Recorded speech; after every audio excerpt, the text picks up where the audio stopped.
tere! Nii tore teid jälle näha! Mina olen teie õpetaja ja meil hakkab nüüd üks väga põnev tund. Me hakkame täna rääkima kaladest. Just nimelt nendest kaladest, kes elavad meie suures ja ilusas kodumeres, Läänemeres. Ma räägin hästi rahulikult ja selgelt, et me kõik saaksime ilusti aru. Vaatame koos lahedaid pilte, õpime uusi sõnu ja teeme seda kõike mõnusalt koos. Kas olete valmis? Võtame mugavalt istet ja hakkame pihta. Vaatame korraks, mis meil täna siis plaanis on. Esiteks räägime, mis asjad on Läänemere ja Riimvesi. Siis vaatame räime ja kilu. Kolmandaks uurime selliseid kalu nagu tursk ja lest. Neljandaks saame teada ühe uue natuke keerulise sõna, siirdekalad. Ja lõpus nagu ikka kordame kõik rahulikult üle. Lihtne, eks? Nii, alustame. Esimene teema. Läänemeri ja Riimvesi. Uurime kohe, kus meie kalad üldse elavad. Läänemeres on üks väga eriline vesi. Me kutsume seda Riimveeks. Proovime koos, rahulikult. Riim, vee, si. Tubli. See Riimvesi on tegelikult nagu üks suur kokteil. Siin saavad kokku väga soolane ookeanivesi ja täiesti mage jäävesi. Kuna see vesi ei ole lõpuks väga soolane, on mõnel suurel ookeanikalal siin päris raske suureks kasvada. Lähme teise teema juurde. Rääm ja kilu. Need on sellised vahvad väikesed hõbedased kalad. Vaata seda pilti. Siin on väikesed hõbedased kalad. Aga kas see on räim või hoopis kilu? Nad ujuvad alati suures grupis koos. Seda suurt gruppi me nimetame parveks. Ja tead, mida nad üldse söövad? Nad söövad vees ujuvaid väga pisikesi loomakesi. Aga õpetajal on teile nüüd üks küsimus. Nad on ju nii sarnased, eks? Kuidas me saame aru, kas pildil on räim või kilu? Mida sina teeksid, et neil vahet teha?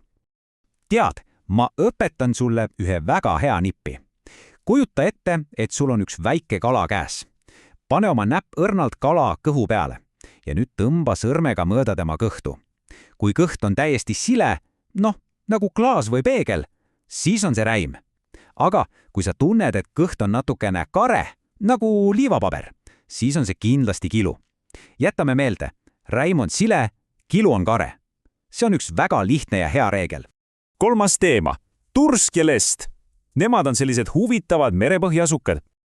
Vaata nüüd seda suurt kala. See on tursk. Kas sa näed, kui suur ja lai on tema pea?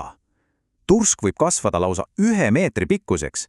Siruta oma käed laiali, vot umbes nii suur. Tursale meeldib aga väga soolane vesi. Kuna meie Läänemer ei ole väga soolane, ootab tursk alati sügistorme. Tormid toovad merre soolast ookeanivett juurde ja alles siis tunneb tursk ennast tõeliselt hästi. Ja siin on lest. Kas sa üldse leiad ta sealt liivasest üles? Lest on üks väga eriline kala. Ta on täiesti lame, nagu pannkook. Ta lebabki kogu oma elu seal merepõhjas ja ta on tohutult tark. Lest oskab muuta oma värvid täpselt selliseks nagu merepõhi, et ennast peita ja väikseid krabisid süüa. 4. teema. Nüüd me uurime ühte uut ja pikka sõna. Siirdekalad. Nad on mere suured reisijad. Proovime seda sõna koos uuesti ütelda. Hästi rahulikult. Siirdekala. Siirdekala on selline kala, kes elab näiteks meres, aga selleks, et beebisid saada, peab ta ujuma kaugele jõkke. Või siis vastupidi, jões merre. See on neil nagu üks väga pikk puhkusereis lihtsalt selleks, et luua perekond. Näiteks vaata seda suurt ja tugevat kala. See on lõhi. Lõhi ongi siirdekala.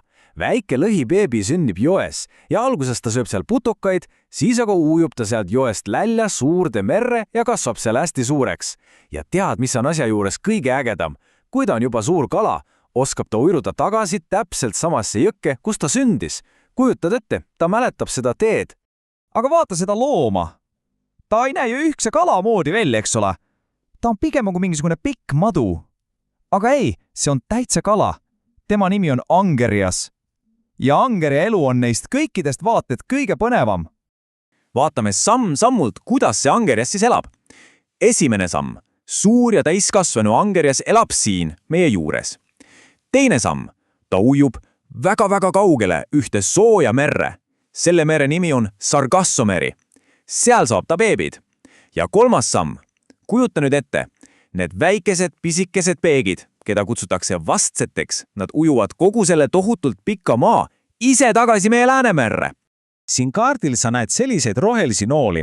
Vaata, Üleval on Euroopa, seal kus meie praegu elame, ja rohelised nooled näitavad, kuidas angerjas ujub läbi suure ookeani sinna kaugele Sargasso merre. See on tohutult pikk teekond. Loodus on ikka tõeliselt imeline ja täis üllatusi. Nii, ja ongi 5. osa. Kordame nüüd kõik koos ilusti üle, mida me täna teada saime. Loeme koos neid uusi kalade nimesid, mis me täna oppisime. Meie Läänemeres elavad sellised merekalad.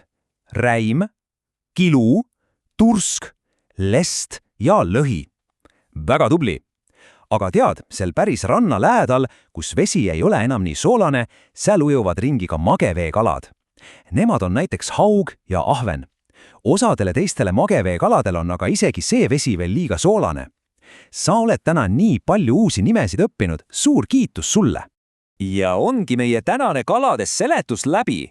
Aga enne kui me päriselt lõpetame, mõtle korraks. Kui sa lähed järgmine kord näiteks perega mere äärde jalutama ja vaatad vette, siis milline neist kaladest sulle kõige esimesena meelde tuleb?